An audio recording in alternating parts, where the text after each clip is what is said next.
You called her, Hari. He's not answering.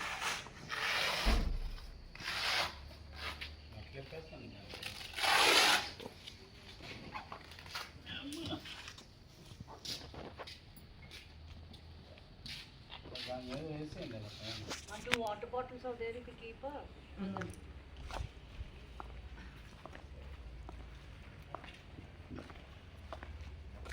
అది call చేస్తారు కదండి ఆయనతో చెప్పడం ఎక్కడ వరకు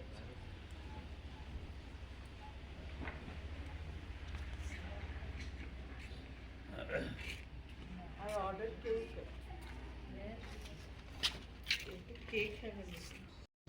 ఆగమని అలసిపోయారండి మళ్ళీ పాటనే పాడాలి కదండి అందుకే ముందు కాగిస్తే అంత ఫుల్ ఫిట్లో ఉంటుంది అసలు సింగర్లో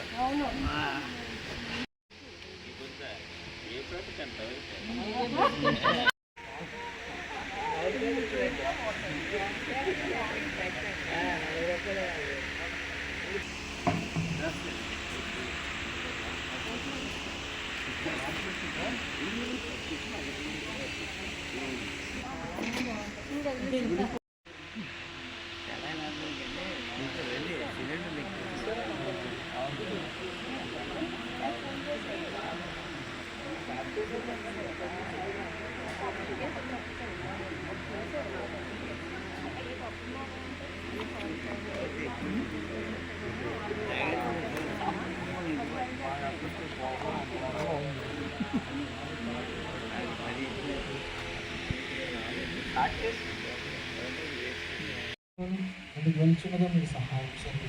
మీరు వచ్చిన మమ్మల్ని అందరినీ ఆశీర్వదించండి. రానయ్య బిడ్డలు తోడుకొని రమ్మని సహాయం చేయమని అడుగుతున్నాం.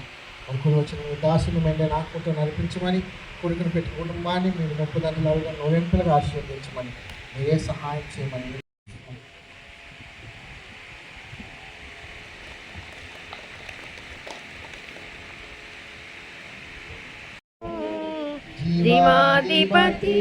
జీవాధిపతియువాయనే జీవిత కాలమెల్లా స్తుతించెదను జీవాధిపతియువాయనే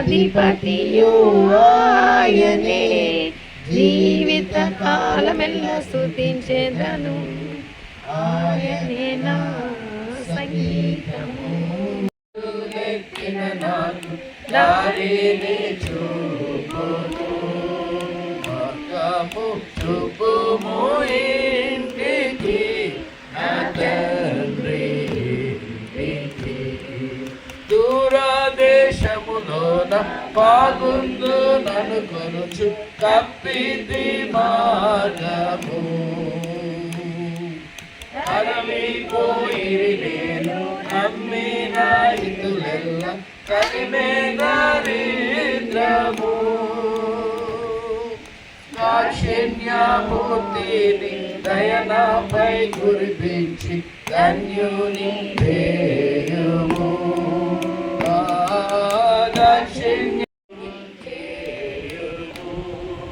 మార్గము చూపుము ఇంటికి నా తండ్రి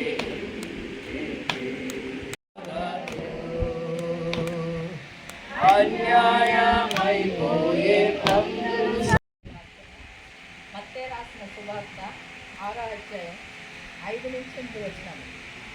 మత్తయి రాసిన సువార్త 6వ అధ్యాయం 5 నుంచి 8 వచనం చదువుతుంది.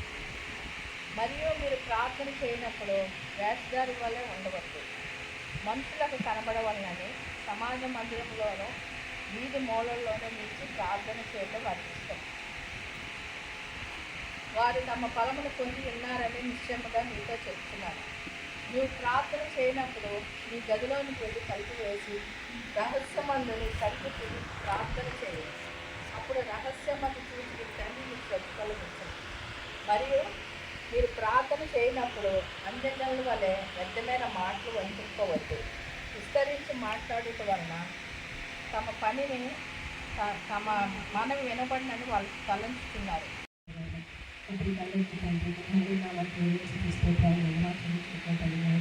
ఇంకా సాయంకాల సమయంలో అయా తండ్రి అయా తండ్రి హిపోక్రసీ అనే పదం గ్రీక్ దీంట్లో నుంచి వచ్చింది. హైపో క్రైస్ట్ అంటే స్టేజ్ మీద ఆ రోజుల్లో ఈ కొలైసియంలోనంట ఒక వ్యక్తే అంతా కలిపి డ్రామా వేసేవాడంట. అప్పుడే రాజు అంట, మళ్ళీ లోనికి వెళ్ళి వచ్చి మళ్ళా సర్వెంట్ అంట. అంటే ఈ వేషం మారింది అంతే, డైలాగులు వేషం మారుతుంది, ఒకటే పర్సన్. వాళ్ళని హిపోక్రేట్స్ అంటారు అనమాట. ప్రార్థన చేయనప్పుడు నీ అవసరమేంటో అడగవు, అనవసరమైన సబ్జెక్టులన్నీ మాట్లాడుతావు. ఎందుకు? చాలామంది మీరు ఎప్పుడైనా గుళ్ళో శబ్ద కట్టినాను, బీ కేర్ఫుల్. నువ్వు ఎవరి ప్రజెన్స్లోకి వెళ్తున్నావు? When you are praying, know that you are entering into the holy of holies, sanctum of శాంక్టంలోకి వెళ్తున్నావు. మీకు తెలుసా, మందిర నిర్మాణం జరిగినప్పుడు ఆ శాంక్టమ్ ఆఫ్ శాంక్టంలోకి వెళ్ళేటప్పుడు సంవత్సరానికి ఒకసారి హై ప్రీస్ట్ వెళ్తాడు. హై ప్రీస్ట్ వెళ్ళినప్పుడు ఆయనేమో మొత్తం కవర్ చేసుకొని వెళ్ళాలి. చేతులు ముఖము కొన్ని ఖాళీగా ఉంటాయి, దానికి మీరు కట్టుకున్నారా అది? ఓకే. చేతులు ధూపవేదిక ఇన్సెన్స్ పట్టుకొని వేలిక మీద ఉన్న ద్రవ్యాన్ని తీసి అది దాని మీద వేస్తే దట్టమైన పొగ వస్తుంది.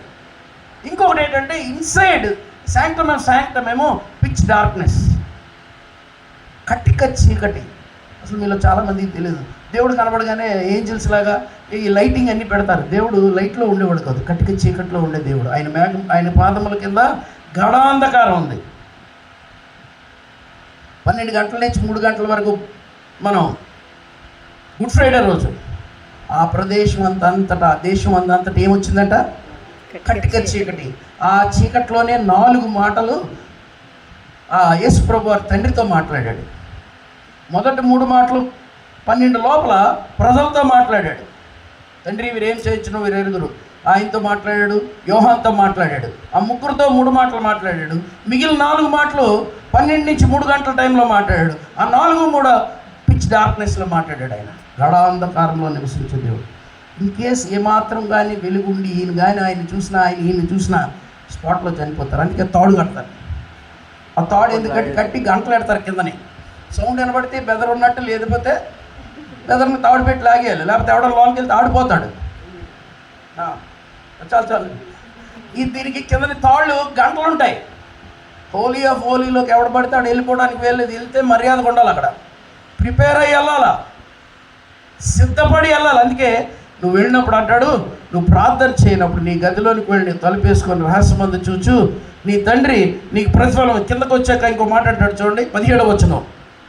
ఉపవాసం చేయించున్నాడు మనుషులు కనబడి కాక రహస్యమందు నీ తండ్రి కనబడి నువ్వు ఉపవాసం చేయనప్పుడు నీ తల అంటుకొని నీ ముఖము కడుగుకొనుము అంటాడు.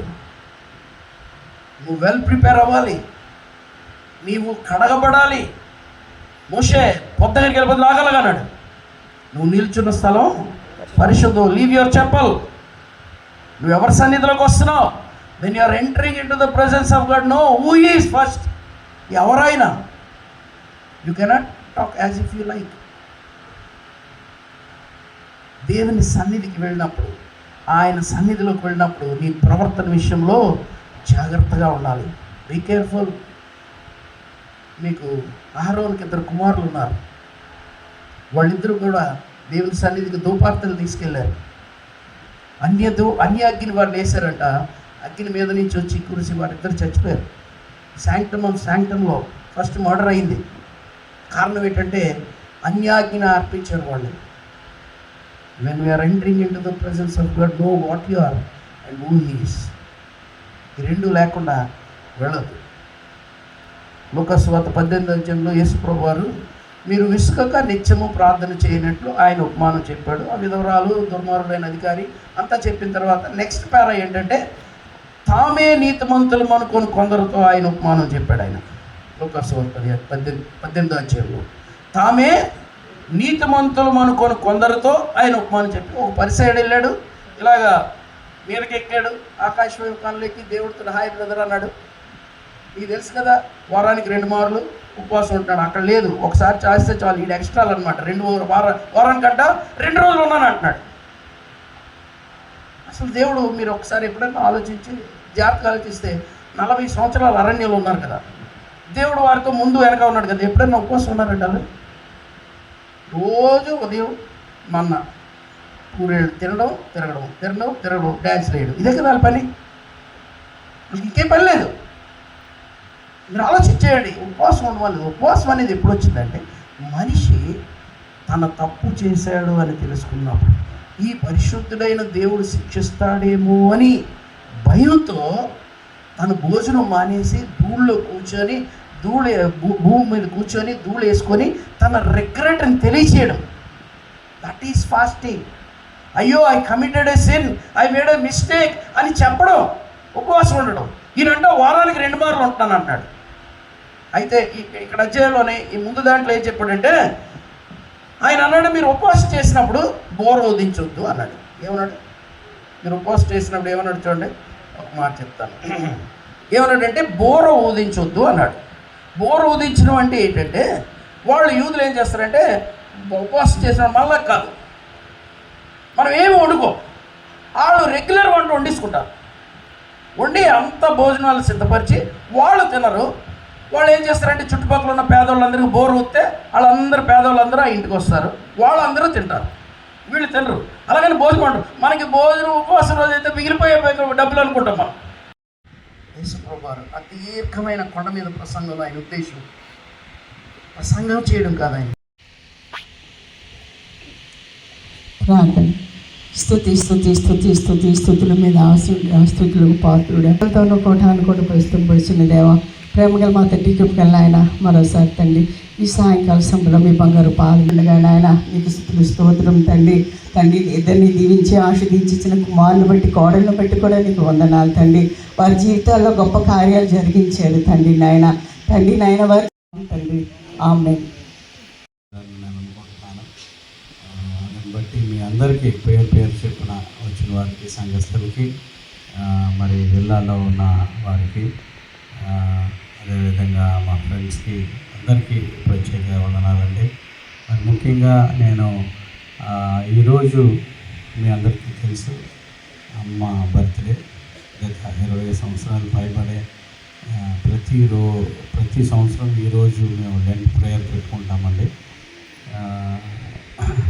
అందుకని ఈ మార్చ్ 2 ఇప్పుడు ఇక్కడికి వచ్చి కూడా 4 years అవుతుంది. ప్రేయర్లో పడేసిన అదే